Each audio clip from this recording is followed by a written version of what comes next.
Le maire d'Istanbul a été incarcéré, des milliers de manifestants sont descendus dans les rues. Ekrem İmamoğlu, principal opposant de Recep Tayyip Erdogan, a été suspendu de ses fonctions et incarcéré dimanche pour corruption. Ses avocats ont annoncé qu'ils feraient appel de cette décision. L'arrestation a déclenché une vague de contestation inédite dans le pays.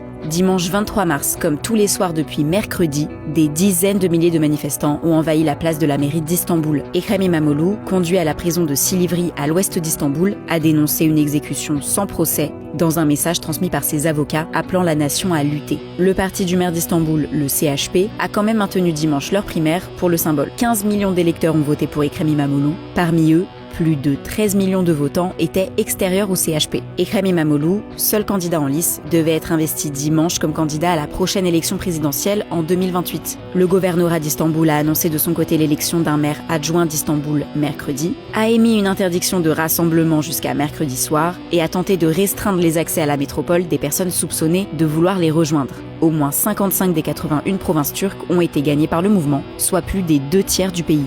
Des centaines de personnes ont été arrêtées dans 9 villes et le réseau social X a annoncé avoir refusé la demande d'Ankara de fermer plus de 700 comptes jugés hostiles, soit des comptes d'organismes de presse, de journalistes, de personnalités politiques ou encore d'étudiants. En réponse à la contestation, le président Erdogan a juré de ne pas céder à la terreur de la rue, alors que Paris, Berlin et les maires de plusieurs autres grandes villes européennes ont condamné cette semaine l'arrestation d'Ekrem İmamoğlu.